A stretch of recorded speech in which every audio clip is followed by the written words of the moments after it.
Hey guys, welcome back to Through the Screen. I'm Brittany. I'm Charlotte. I'm Emily. We hope you've been enjoying our episodes so far, liking, commenting, and sharing with your friends. If you missed any of them, head on over to our page and watch.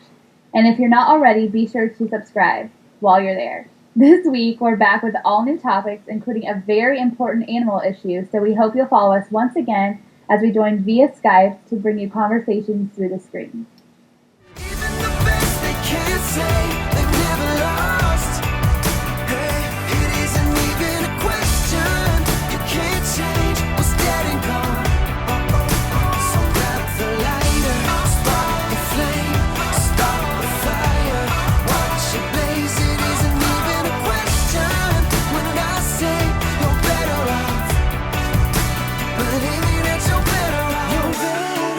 This episode we will be discussing the very controversial Florida bear hunt and what you guys can do to help stop it. We will also be bringing you updates from Taiji Cove as well as the recent paid hunt of one of Africa's largest elephants, a heartwarming story of bears freed from a roadside zoo that finally felt grass for the first time, an antioxidant-rich coffee facial scrub, and finally another recap of Dancing with the Stars. First up, the Florida bear hunt.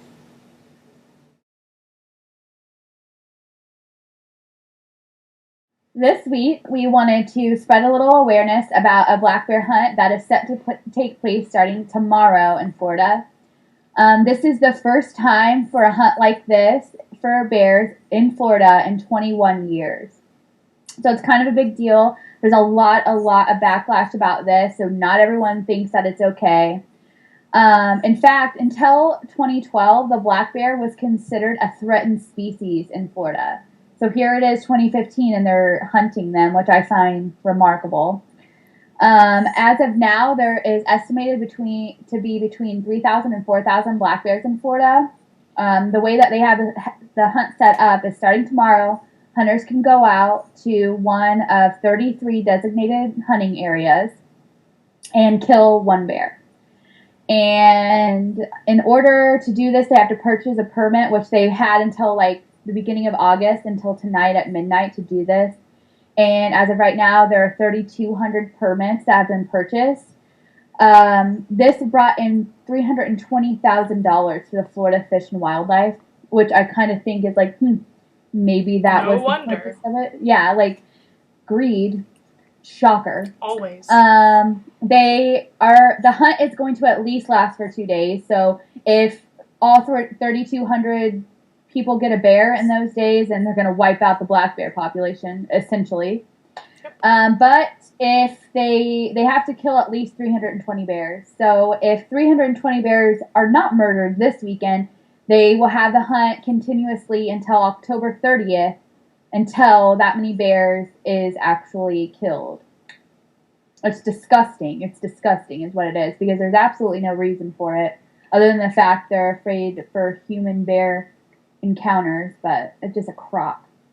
Well, now it's also for population control, which is also nuts because, like you said, they were down to, I think it was 300 bears in 2012. They were considered a threatened species. And in 2015, they're performing population control on them, which I think is ridiculous. But the Florida Fish and Wildlife Conservation Commission approved this hunt in June. And from what I read, 5 commissioners voted for the hunt and only 1 voted against it. And something else to note is that the people that sit on this board are not scientists. They are pretty much politicians. They serve for 5 years, and they obviously do not have the bear's best interest at heart. Conservationists, we should say. More than 175,000 people reached out to the commission in opposition of the hunt. The roughly 250 people that support the hunt included trophy hunters and weapon and gun interest groups. Obviously, 3,200 permits. I'm sure there's more supporters now. But basically how it works is that Florida residents paid only $100 for a permit, while out-of-state residents could pay $300 to kill these bears with a variety of approved weapons, including rifles, muzzle loaders, I don't even know what that is, shotguns, pistols, longbows, compound bows, recurve bows, and crossbows. Like, if this isn't just for fun, why do you need all these weapons? Well, a muzzle loader, what they do is they, like, put the powder in the end of the gun and, like, jam it down instead of, like, having a bullet. Like, they make their own. Like, it's literally for these, I'm sure it's mostly men, but I'm sure I'm going to get racist or sexist remarks for that. But it's a bunch of men who are going through midlife crisis and think that killing the biggest bear is going to give them some kind of joy. It's stupid. It really is. No measures have actually been put in place to oversee the number of bears killed. They're actually asking for volunteers in Florida to stand at the different stations where they go and report how many bears they've killed. They actually are looking for volunteers to stand there and document how many so they can keep track, and also to take photos to show the public, how horrible this actually is.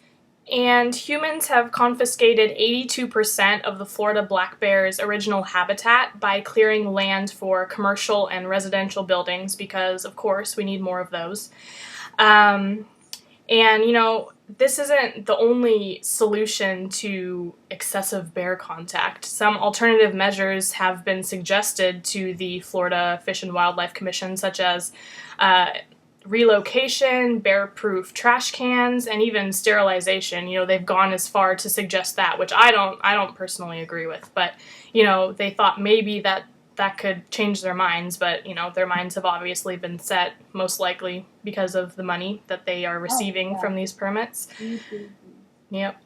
But I just wanted to share this. This is how the Florida Fish and Wildlife Conservation Commission describes the hunt. A bear permit is required to harvest bear during the week-long bear hunting season.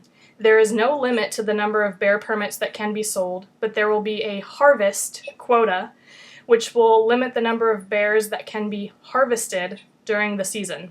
Additionally, hunters will need to report their harvest to a check station. These are not pumpkins. Or corn. This is not a vegetable. I was so mad when I read that because it literally makes them not living creatures. Right. Literally. They're literally saying, we do not think these bears' lives matter at all, ever, and they are corn that just got harvested from my backfield. Seriously. Harvested! No! I can't believe they say that. That's disgusting. I was blown away when I read that, too. I know. I was livid. You could purchase these permits online from a website that is ironically called GoOutdoorsFlorida.com, which is, it's absolutely ridiculous. But, they supposedly sold nearly 1,200 licenses in the first 2 days. And, like Brittany said, they've now sold over 3,000, and the quota is 320. That's just absolutely unnecessary. And mind you, there's 3,000 to 4,000 bears, they think, in all of Florida. What the heck? Right, if they all kill one bear, that's the whole population. What are they going to do if they all kill a bear in the first weekend? What are they going to do? They're going to put them on the endangered species list. What happens when they go over the quota? What happens if they It doesn't matter. For 2 days, free reign. But then, what happens is after the 2 days, if 320, which, like Emily said, they don't even have a real way of knowing. Right. If 320 haven't been killed, then each day, they'll do it on Monday, too. I don't think they'll need more than 2 days, honestly. I don't either. But in 2 days, the first 2 days are mandatory. So they can kill as many as they want in those 2 days. They could wipe out the whole population with the amount of permits that they have. The 320 quota doesn't even count the first 2 days if they get it, which is ridiculous. It's just literally it makes me tear up just thinking about it because all these bears have no chance. This is not fair. This is not sport. This is not protecting people. The bear attacks that I have read about are all people who are walking their dogs or, and I was looking and I never saw a bear that actually killed a human. I never saw a bear that killed a human in all of the stories that I read. They're likely more afraid of you. Right. Well, I think what's happening is because they You know, we're all up in their areas that they probably think that these little small dogs are like food. You know what I mean? Or like go into our trash cans or things like that. Yeah, like it's not like they're out to kill humans. They're not doing that. I don't know. Yeah, so their claim about, population control and reducing human bear contact is just ridiculous. It's for money. It's seriously all for money. Greed. Well, when I began researching for this project, I typed in 2 things in my search engine. One was bear stories, and the response was all children's books based on bears. Winnie the Pooh, Bernstein Bears, and Paddington filled my screen. I thought of the great memories I had watching such movies as a kid, reading such books as a child. I then thought how I described one of my dear friends. I always say he's a teddy bear, because he is exactly that, a big old softie. I then thought about the teddy bear. While, yes, named after Teddy Roosevelt, it still represents that stereotype. Now, when I deleted bear stories and typed in real bear stories, I got stories of men, women, and children being mauled and attacked by bears. Hundreds and hundreds of articles on how bears were dangerous and that they needed to be left alone. Then I got articles on what to do if you see a bear, where to go, how to go there, all information I already knew growing up in a household with a hunter. Number 1, be quiet and still. 2, slowly back away and never turn your back. Always keep your eyes on the bear. 3, once the bear knows I am not a threat, as long as he isn't malnourished, he will back down and walk away. So why do people feel the need to have free range on killing these creatures? When I asked a friend what his thoughts were when he saw a bear, he responded, "It's beautiful, but get as much distance between me and it. He also said he prays it's not hungry. Fear is their reasoning for killing them. It's how we as a society can turn a blind eye to such things. Our logic sees, well, if they're going to go kill children and small pets, then maybe it's better we do away with them. But no one has ever stopped to think why these bears are coming out of their natural habitats and encountering people to begin with. While visiting a friend in the spring in the Berkshires, this year I encountered my first black bear. Being a city girl, I heard the crunching of leaves and twigs about, but thought nothing of it. I sat there so entrenched in my phone that I never saw the bear walk past me and keep going in the opposite direction. When I looked up and saw its backside walking, I thought, oh my god, that's a bear! That's a bear! I did just what my dad said, with one difference. When I opened the screen door, it made a loud screeching noise, and the bear looked at me. I dove inside in her house, screaming and swearing there was a bear walking up her street. She had lived at that residence for several years and never seen a bear. I am there 2 days, and the city girl, oblivious to the obvious rules of the country life, sat there when most would have heard the noise and gone inside. Then there are people like the Stouffer brothers, Marty, Mark, and Marshall, who have built their lives based on viewing the most rarest creatures this world has to offer in their natural habitats and documenting it on film. The movie Wild America is based on their journey to that dream. While I am sure some things in the movie are not all true, as Hollywood likes to amp up the suspense for ratings, I do believe that the core plot and facts are true. They set out on a journey to discover the cave of 1,000 sleeping bears, hidden deep in the Ozark Mountains. It's a great story of brotherhood, family, dreams, and belief. A movie I loved as a child, and again helped cement the stereotype that bears are a creature to be respected and admired from afar. Up close, like my friend said, just put as much distance between you and it as humanly possible without intimidation. Now it seems with the ever-growing population that we as humans are encroaching on the bears' land. We are taking their core natural habitats away. Therefore, they have no choice but to wander into neighborhoods in search of food and shelter. We have taken theirs. The reason I saw that bear was because 2 careless campers didn't make sure their fire was all the way out and sparked a forest fire. The smoke and ash drove the bear down the mountain and into my friend's neighborhood. That's the simple reason I saw the bear. That's the reason why this whole hunt's going on, is because these people, again, like Emily and Brittany said, they feel the need to do this before they, keep attacking people, because we are taking their land. We're taking their habitats. We're building on their property. Right, and I mean, it's just, which right before we were filming this, Shannon Doherty tweeted, so is the answer to kill everything that moves? Florida, leave the black bears alone. # not your bears to kill. And I mean, that's just that's what we do. There's shark calls that go on because people are afraid, because people get attacked by sharks in the water, when once again, because of humans, sharks are coming closer to the shore looking for food. They think that we're food by, there's plenty of things about that. But with the bears, just killing a whole bunch of bears, and especially in this manner, man, this is just dangerous. We're going to wipe out the whole population in one weekend. Yeah, I feel like we as humans always kind of fear the things that we don't understand or don't know. And, we just see that as a threat. We always have to kill the things that we're afraid of because we see them as a threat to us. And, I just think it's ridiculous. And, I think there's more than that going on here, though. I do think it is a lot of money and greed. Yeah.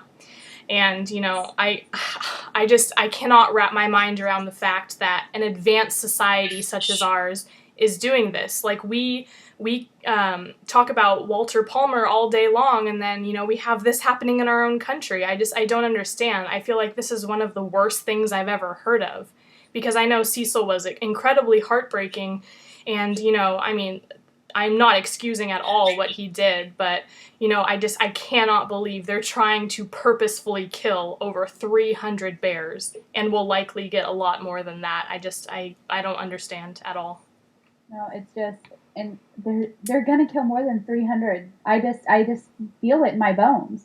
With at least 3,200 people out there trying to kill them, I don't see the only 10% of them coming home with a bear. And it's completely for trophy hunting. Like, these people aren't going to eat bear, they're not feeding their families.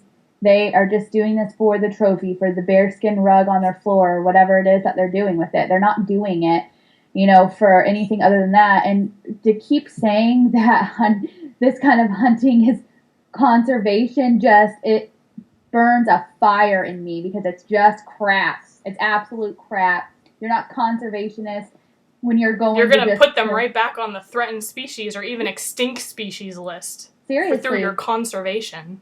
Yeah, that's not that. Yeah, conservation in the history book. So our kids aren't knowing anything about black bears. They're just seeing them in the history books. Like, this is just unbelievable. And there are different things going on. I know they're protesting today in Florida, which obviously it's not going to stop the hunt this time, but hopefully there will never be a hunt like this anywhere else, like in any other states, or I don't know, because I'm sure that it leads me to think, what's next? If we're hunting bears, what are we going to start hunting next? I mean, everybody knows that we hunt deer, but I mean, deer is like, people can eat deer. It's not like you go and just waste the animal. Like, what the heck is this? Like, what are we doing as a society? What does this mean? Like, is no one thinking about the future? Like, I don't think they don't care. They don't see, and that's why, which we've always said, education. People are not seeing the repercussions from their actions after this. Animals matter. We're an ecosystem. Everything is working together, and if we keep killing off everything and they're just us, we're screwed. Right. Yeah, I mean, so we will link a petition down below that you can sign for this hunt, and just keep your fingers crossed that, there's honestly, at this point, I don't really know what we can do, but just keep your fingers crossed that they don't pop up everywhere else. Where Charlotte was visiting and a black girl walking down the street. Who knows if they're going to be like, oh, well, we can make $3,000 or $300,000 from killing these bears, so let's do it too and get that money. So if you see petitions for anything like this, sign them. I mean, if that's the only thing you can do, it's something.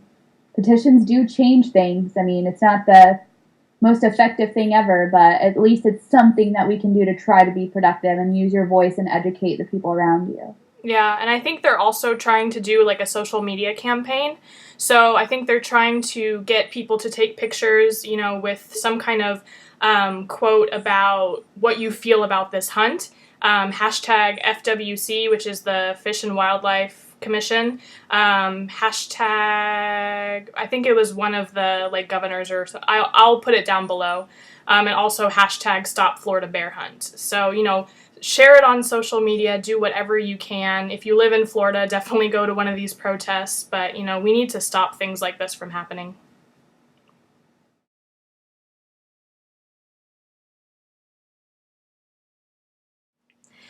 This week in Taiji, we saw almost all Blue Cove days, so the 16th, 17th, 19th, 20th, 21st, and 22nd were all Blue Cove days.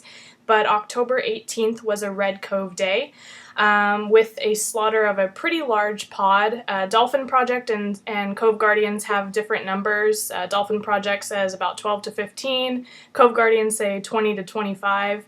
But regardless, it's probably one of the biggest pods and still a horrible amount. Also recently, a photo from Sea Shepherd was released showing a dead juvenile rhesus dolphin that had washed ashore. And Taiji claims that they don't need juveniles because they're too small for me to whatever. And that they just throw them back into the ocean. But Sea Shepherd actually believes that they have been killing them and dumping them to avoid including them in their quota. So, I just feel like, why would you kill them if you're not going to use them? It further shows how disgusting this is. And Sea Shepherd is also concerned that the lack of certain species found by the hunters means that they are decreasing the population of these dolphins through the hunts. So this is all incredibly sad and damaging. So as always, we remind you guys to check out the live streams below to see what's going on for yourself.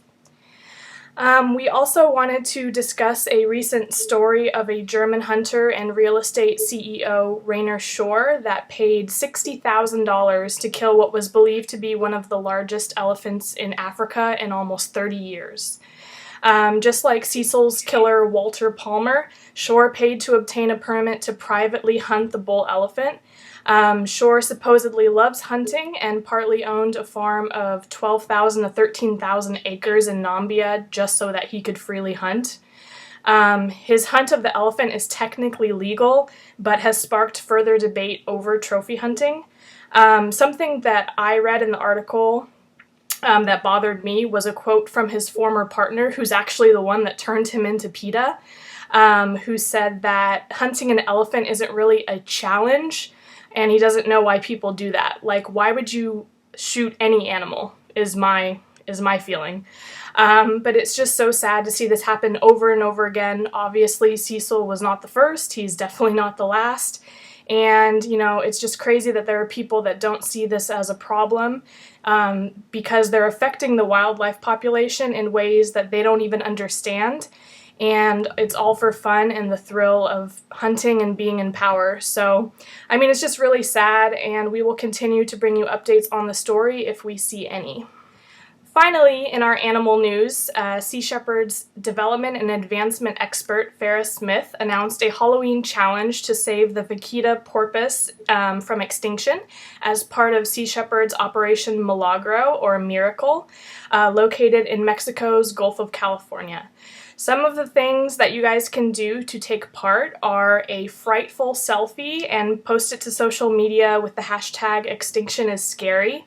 You can also buy some of Operation Milagro's merchandise from the Sea Shepherd store and dress up, or of course donate to the cause. So all information will be down below, as well as a link to learn more about Operation Milagro.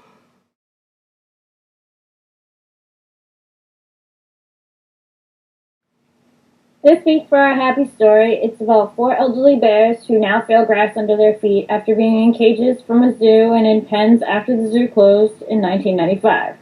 They now have a new home at the Wild Animal Sanctuary in Colorado when the zoo owners who had been caring for them decided to sell the cages and the animals. PETA and the sanctuary stepped in, stating these animals have been living in conditions that deprive them of everything that is natural to them.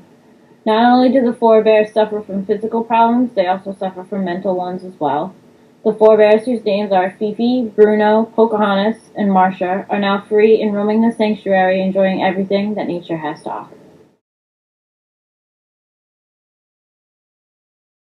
This week, for our item of the week, we tried a face scrub, which, if you have been watching our episodes, we love these kind of things. Well, I love these kind of things. I can't speak for all 3 of us. You can speak for 2 of us. Yeah. This one is different. You use coffee grounds and extra virgin olive oil, and you scrub it on your face and get it off. And it's super, I loved it. No one is surprised by this, I'm sure, at this point. I loved it. I love the smell. I love the smell of coffee. So, the smell to me was the best part. other than the fact that your face is so soft afterwards, like, I don't know, to describe, you have to try it to understand how soft your face will be. Like, it's a really, really good treatment. Mm. I liked it. I really liked putting it on because the coffee grounds kind of feel like, I don't know, like a regular face mask, kind of like with the grains or whatever. So it feels good to put on. It was a little difficult to get off just because you're working with olive oil and trying to use water to wash it off. And I have a thing with oil on my face. But yeah, my skin was super soft afterwards. I don't know how often I would do this, but I did like it. I thought it was really cool. And I mean, you do smell that really strong coffee smell, so if you don't like coffee... Not for you. Yeah, but I liked how it made my face feel, for sure. And of course, I didn't like it, because I don't like coffee. Not a surprise. I didn't like it, because it's the worst smell ever in the world. Like, I had nightmares. Exhibit A. Yeah, if you don't know anything about Charlotte hates coffee, which, how we're friends, I have no idea.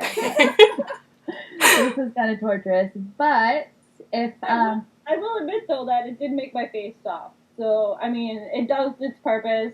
I can't knock it for that. It's just, the smell, man, I can't. Yeah, so if you don't like the smell of coffee, you're probably not going to want to do this. But if you do like the smell of coffee or don't mind the smell of coffee, definitely try it because it really does make your skin super soft. And if you guys have anything that you want us to veganize or try out for you guys that is a better alternative for the environment, please give us suggestions below and we'll take them into consideration.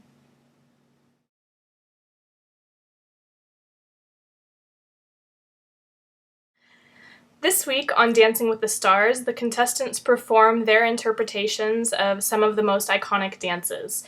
They had to perform an original take on the performance while still keeping the integrity of the dance. So Hayes and Emma did You're the One That I Want from Grease, which 15-year-old Hayes had never seen before. Andy and Allison did a number from Singing in the Rain. Alexa and Mark did Britney Spears' I'm a Slave for You. Bindi and Derek did the final number from Dirty Dancing. Paula and Louie did Madonna's Vogue. Carlos and Whitney did Pony from Magic Mike. Nick and Sharna did a number from Saturday Night Fever. Alec and Lindsay did Elvis's Jailhouse Rock. And Tamar and Val did Janet Jackson's Rhythm Nation. Also, Grease's very own Olivia Newton-John was the guest judge this week and got to see Hayes remake her iconic dance. Andy, Bindi, and Tamar all earned perfect scores from the judges, and of course Paula and Louie were eliminated. So what did we think? Well, I mean, obviously, Famous Dances Week is iconic. So, I mean, even the side dances in between the commercials were all famous dances as well. And they were all, you know, famous songs. And it was just really, I always enjoy this week because you always see, like, you know, some choreographers, they can really, like, make the dance exactly like the movie, like Bindi's. It was pretty much exactly like the movie, her whole entire dance. And then some can, you know, mix and match, like Allison and Andy, where she had to incorporate a totally different type of dance into Singing in the Rain, and still have it feel like Singing in the Rain was supposed to feel like. And it was just very, you know, it smoothly transitioned all through the whole dance. It was one of my favorites this week, Andy and Allison. I also really, really enjoyed Tamar and Val's Rhythm Nation. I thought even though she was sick, she still came in, she still performed, and a lot of people don't do that. I mean, they would rather just, you know, say, I'll stay in bed, I'm not coming in, I'm not going to work, I can't do this right now, I can't even talk. And she was for real sick, I mean, yeah, for real. Couldn't even talk, and she still came in and, you know, worked it. In her dance, you know, she brought everything that I love about Tamar in a dance, you know, attitude. She embodied Janet Jackson, and it was just really nice to see. Alexa and Mark, I liked. I wish they would have given her a bit of a better dance, a better song. Personally, Brittany has some things to say about that. I love Britney Spears. I'm not hating on Britney Spears. I don't want people to think that I love her. I'm a 90s kid, obviously, so she's, you know, on my playlist, but it's not a dance that should have been with that group. It just didn't fit in, and the same can kind of be said for Carlos's dance. It just didn't fit in with the whole routine. I get it, Pony. Hey, you know, we're all for it. You know, it was an awesome dance. Don't get us wrong. It was really good, but he could have been given something with a little more substance than that. Is what I'm just basically saying, I guess. So. And so, yeah, his and Emma's dance was good. I was shocked that he had never seen Grease. I mean, what 15-year-old kid who has not seen Grease? His mom is doing something wrong. I'm just kidding. I just could not believe that. As far as who I think is going home, I don't know at this point. I really don't. I will be shocked at anybody, to be honest. I really will. This week, my favorite was probably Nick's. I think that, I mean, I love Tamar's too, so probably tied Nick and Tamar because I thought Nick really embodied the character that he was playing. I thought it was cool. He's walking around, you know, moving his hips around, and I thought his performance was really well. I thought that I love the Singing in the Rain routine. I thought the choreography was really well on that one. But I'm just so annoyed that Alexa got screwed like she did. That was not, everyone else is getting these like musical numbers of actual dances, and she gets Britney Spears walking around with a snake at the VMAs back in the day. Like Charlotte said, I love Britney Spears. I've been listening to old school Britney Spears a lot. Whenever that happened, it was really cool, but it's not an iconic dance at all. Like, there wasn't very much dance. I don't know. It wasn't a dance that she was trying to recreate. And then she had to worry about having this giant snake, which she was scared about. So, like, I don't know. I was really mad that they did that to her. And the thing that I was most upset about this week was with Carlos. He felt so uncomfortable doing what they were asking him to do, and he did it, and did it very, very well. It was a really good performance, even though he couldn't get his shirt off. He still performed the performance perfectly. And then they were all shaming him for feeling the way he does, which I thought was ridiculous. You know, that's his personal belief. That's his personal feelings that, you know, that's not something that he would want to be performing, doing, you know. So, like, the fact that they just kept harping on the fact that he, like, felt uncomfortable with it really, really made me mad, because I just really felt like that they were shaming him for his beliefs, and I don't feel like that's something that they really should have been doing. I think my favorites this week were probably Nick and Bindi.